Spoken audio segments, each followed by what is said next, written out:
लक्ष्मी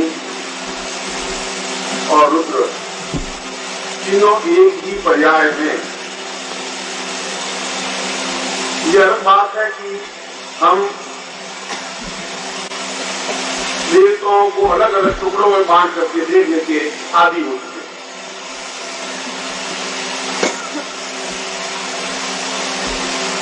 जो हमारे जीवन में सुख देने वाले हैं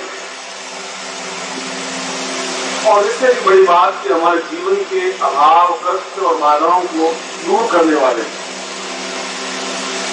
लेना तो सार्थक होता है जब कुछ समस्याओं का निपटारा हो। कैसे भगवान गणपति, लक्ष्मी और रुद्र आप सभी साधकों और श्रोताओं शिष्यों का कल्याण करें, ऐसा ही मैं आपको आशीर्वाद दे रहा हूँ। विद्या गुरुदेव की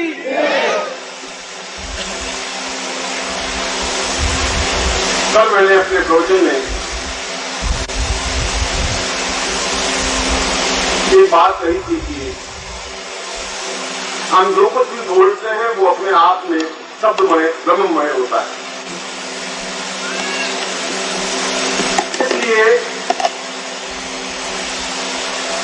कि हमारे बोलने के पीछे हमारी तपस्या का और व्यक्तित्व का एक आधार होना चाहिए। यदि हमारे पास तपस्या का अंत नहीं है, साधना का अंत नहीं है, और साधना और तपस्या और सिद्धियां उम्र के साथ साथ नहीं मिलती, अनुभव के साथ मिलती।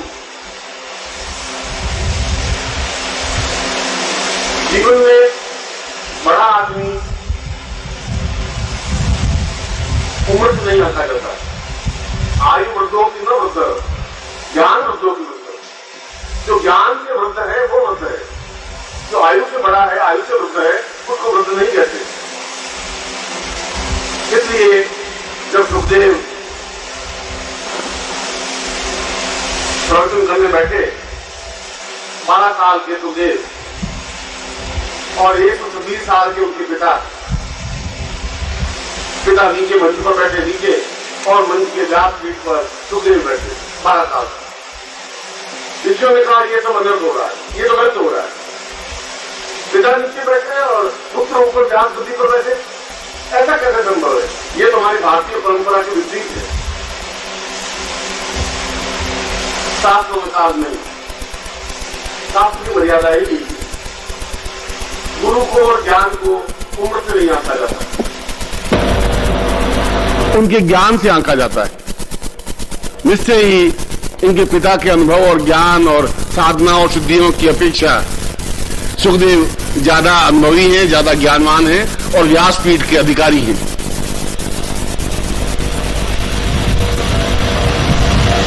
इसलिए जीवन के किसी भी क्षण में ज्ञान की प्राप्ति हो सकती है, अनुभव की प्राप्ति हो सकती है, साधना की प्राप्ति हो सकती है। और कल मैंने यही बात कही थी कि साबर मंत्रों के माध्यम से भी और मंत्रों के माध्यम से भी यदि उस मंत्र के पीछे तपस्या का भाव हो, यदि वो मंत्र बिल्कुल प्रामाणिक हो और वह मंत्र सही व्यक्तित्व से प्राप्त हो, दोनों बातें जरूरी हैं। एक म्लेच्छ के घर से अन्न मिला हुआ भी अन्न अपने आप में दूषित होता है। एक ब्राह्मण, गरीब निर्धन ब्राह्मण के घर से मिला हुआ अन्न भी अपने आप में पवित्र और दिव्य होता है। रुपया तो एक जैसा ही होता है। कसाई के पास से दक्षिणा 5 रुपए मिलना और गरीब आदमी के पास से 8 आने मिलना, 8 आने ज्यादा मूल्यवान है, ज्यादा महत्वपूर्ण है, क्योंकि उसके पीछे उसकी पवित्रता का भाव है। हम गुरु को किस रूप में आंकते हैं, हमारे अंदर कितनी पवित्रता का भाव है, कितनी श्रद्धा का भाव है, कितनी चेतना का भाव है, उससे हम उसको आंक सकते हैं। हमारे आंकने के लिए कोई पैमाना नहीं है, कोई बुद्धि नहीं है। बुद्धि के माध्यम से तो आप ज्ञान को आंक ही नहीं सकते और पूरा जीवन बीत जाएगा। और अगर जीवन बीत गया तो फिर जीवन का एक बहुत बड़ा मूल्यवान हिस्सा आपके हाथ से निकल जाएगा। मिलेगा कुछ नहीं, मिलेगा भी कुछ नहीं। और यदि इसी को आप जीवन कह देंगे तो आपकी परिभाषा जीवन की अलग है। प्रत्येक व्यक्ति के जीवन की परिभाषाएं अलग अलग होती हैं, सोचने का तरीका अलग अलग होता है, कहने का भाव तो एक ही होता है। जब बुद्ध प्रवचन समाप्त कर चुके और समाप्त करने के बाद कहा कि अब आगे का 1 घंटा आपके लिए बड़ा शुभ है, जाओ और अपना काम करो, सिद्धि प्राप्त होगी। और श्रोताओं में एक बनिया भी बैठा था, उन्होंने सोचा कि बुद्ध ने बिल्कुल सही टाइम कहा है, अब बिल्कुल डंडी मारने का टाइम बिल्कुल सही आ गया है, ये 1 घंटा उनका सिद्धि मिल जाएगी, तुम्हें सफलता मिल जाएगी। वो सीधा गया और शेयर मार्केट में जाकर के भावता ऊंचे नीचे कर करा करके और आ गए। एक वेश्या भी सुन रही थी, वेश्या ने सोचा कि बुद्ध ने बिल्कुल सही कहा है कि अब जाते ही ग्राहक मिल जाएगा, कहा है सिद्धि मिल जाएगी, पैसा मिल जाएगा। वो सीधी कर गई, बीच में रुकी नहीं, गई और 1-2 ग्राहक मिल ही गए। उसने कहा बुद्ध बड़े ज्ञानीवान, कितना बिल्कुल सही प्रामाणिक बात कही। एक ज्ञानी बैठा था, उन्होंने सोचा कि बिल्कुल सही समय साधना करने का, समाधि लगाने का, और उसी समय समाधि में लीन हो गए। बात तो एक व्यक्ति ने एक ही बार कही थी, समझने के भाव अलग अलग हैं। मैं कहूंगा तो एक ही बात, आप में से प्रत्येक अलग अलग रूप में समझेगा।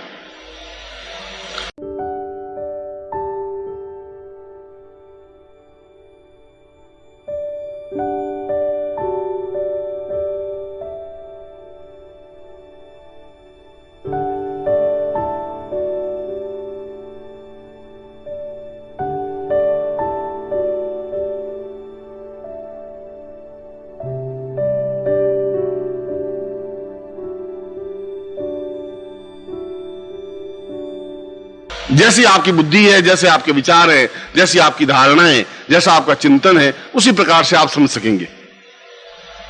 इसलिए गुरु को आंकने के लिए एक आत्म चक्षु चाहिए। ये चक्षु, चर्म चक्षु जो हमारे पास है, फिर इसके बाद ज्ञान दे रहा हूं, उस ज्ञान चक्षु से माध्यम से दिव्य चक्षु प्राप्त हो सकेंगे। जब आप अंदर का और बाहर का सबको देखने का भाव हो सकेगा, और दिव्य चक्षु के बाद में आत्म चक्षु जागृत हो सकेंगे, जहां कुंडलिनी जागरण की क्रिया होती है, जहां अपने आप में पूर्णता की प्राप्ति होती है, जहां अपने आप में श्रेष्ठता की प्राप्ति होती है। यह तो एक परंपरा है, क्रिया है। इसलिए संपर्क में रहना भी अपने आप में बहुत मूल्यवान बात है। एक चंदन अगर बिल्कुल सूखी हुई खेजड़े की लकड़ी के संपर्क में आ जाता है, तो खेजड़े की लकड़ी जिसमें कुछ दम नहीं होता, वह भी अपने आप में सुगंधमय हो जाती है, चाहे वो चंदन की जाति से पैदा नहीं भी हुई हो। एक संगति का इफेक्ट भी पड़ेगा, प्रभाव भी पड़ेगा। इसलिए यह आवश्यक नहीं है कि एक बार में तुम्हें ज्ञान और दिव्य चक्षु या आत्म चक्षु जागृत हो जाए, हो भी सकते हैं। ठोकर लगने की बात है, समझने की बात है, अपने अंदर उतारने की बात है। और इसलिए मैंने कहा कि साधना तो इतनी सरल, इतनी सामान्य है, आपने उनको बहुत हुआ बना रखा है। आपने कहा कि साधना बहुत कठिन होती है, आपने नहीं, आपको जो गुरु मिले उन्होंने उसको हुआ बना दिया। अरे साधना तुम नहीं समझते बच्चे, तुम इन चीजों को नहीं समझते, राम समझते हैं, हम बहुत बड़े योगी हैं, तुम क्या समझोगे? तुम नहीं समझ सकते, को समझाओ। तुम नहीं समझ सकते, मैं वो खुद समझे ना, हाँ तुम नहीं समझ सकते। अब नहीं समझ सकते और जिंदगी बीत जाएगी। अच्छा तुम सेवा करो बच्चे, लंगोट दो, कभी तुम्हें दे देंगे। अब तुम लंगोट दो तो 2 साल बीत गए, 5 साल बीत गए, 7 साल बीत गए, ना महाराज को कुछ आवे ना आपको कुछ दे, और जिंदगी चली जाती है। साधना इतनी कठिन है ही नहीं, साधना तो बहुत सरल है। देवताओं की सामीप्य पाना तो बहुत सरल है, बहुत आसान है। आपका सामीप्य पाना फिर भी कठिन है। किसी मनुष्य को अपना अनुकूल बनाना बहुत कठिन है, डिफिकल्ट है। उनको प्यार भरे शब्दों से बोल करके अपना बना लेना आसान नहीं होता। देवताओं को आसान बनाना, देवताओं को अपना अधीन बनाना तो बहुत सरल है। एक टेक्निक चाहिए, क्रिया चाहिए। अगर आपको कुछ ज्ञान नहीं है, इस कार में बैठेंगे तो आप कार का स्टीयरिंग पकड़ने से कार चलेगी नहीं। एक टेक्निक है, थोड़ी सी टेक्निक है कि पांव दोनों कहां रखने, दोनों हाथ कहां रखने, आंख कहां रखनी है, बस खत्म। एक सेटिंग है थोड़ा, और सेटिंग अगर आ गया तो कार चल जाएगी, सेटिंग आ गया तो साधना संपन्न हो जाएगी। वो सेटिंग समझाने की बात है। जो इस रास्ते पे चला है, जिसने इस रास्ते का अनुभव किया है, और इसीलिए कहा है कि जीवन में सौभाग्यदायक क्षण, सौभाग्यदायक गुरु पूजन से नहीं होता। मैं तो बिल्कुल विपरीत बात कर रहा हूं। गुरु पूजन के लोग तो गुरु की कहते हैं गुरु की पूजा करनी चाहिए, और गुरु को चंदन लगाना चाहिए, और गुरु के अक्षत लगाना चाहिए, पुष्पों का हार पहनाना चाहिए, जरूरी है। मगर इससे भी ज्यादा जरूरी है कि गुरु के हृदय में उतर जाने की क्रिया होनी चाहिए। उनके होठों पर तुम्हारा नाम आ जाए, कुछ ऐसी तुम में साधना हो, कुछ ऐसा चिंतन हो। क्योंकि गुरु तो एक है, आप तो लाखों हैं, हजारों हैं, और एक व्यक्ति को हजारों के नाम होठों पे नहीं अंकित हो सकते। और फिर ये सौभाग्यदायक क्षण होता है कि गुरु मिले, और गुरु मिलना और गुरु के होठों पर अपना नाम अंकित करना बहुत कठिन काम है, इतना आसान सरल नहीं है। इसलिए सरल नहीं है कि मरा हुआ गुरु तो बहुत आसान होता है, सुखदायक होता है, वो तकलीफदायक होता ही नहीं, क्योंकि वो बोल नहीं सकता बेचारा। उनका चित्र लगा दिया, अगरबत्ती धूप दीप लगा दिया, जय गुरुदेव दया निधि दीन हितकारी, सुबह और आरती कर दी, दीन हितकारी शाम को कर दी। अब वो मूर्ति बोलेगी नहीं, आप खुश कि गुरु जी की आरती कर दी। इसलिए उस श्लोक में यह कहा गया है कि अत्यंत सौभाग्य।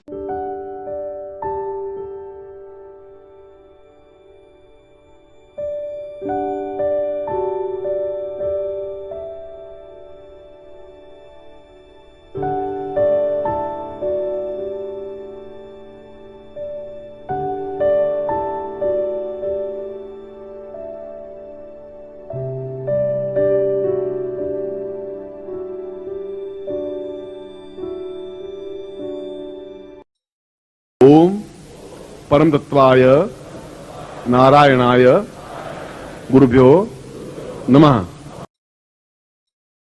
ओम ह्रीं मम प्राण देह रोम प्रतिरोम चैतन्य जाग्रय ह्रीं ओम नमः। ओम भूर्भुवः स्वः तत्सवितुर्वरेण्यं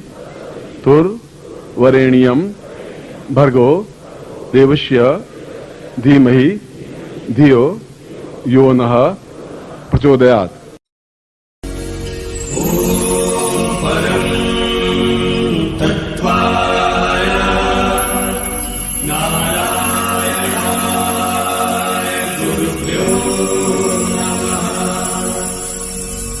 నమస్కారం, నా పేరు శ్రీవల్లి అనురాధ. నేను పాడుచున్నది ద్వాదశ జ్యోతిర్లింగాలు.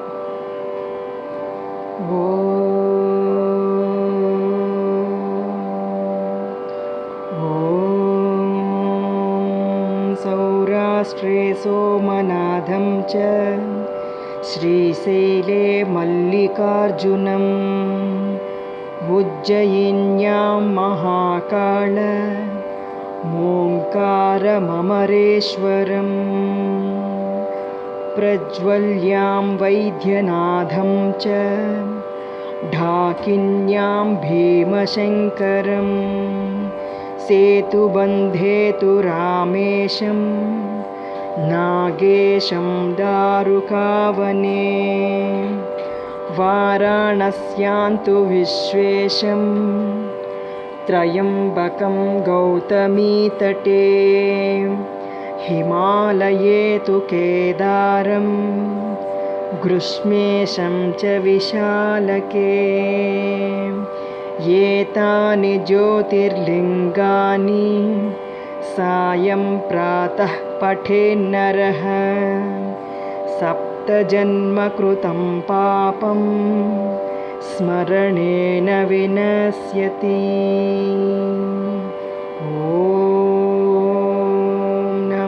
Shiva.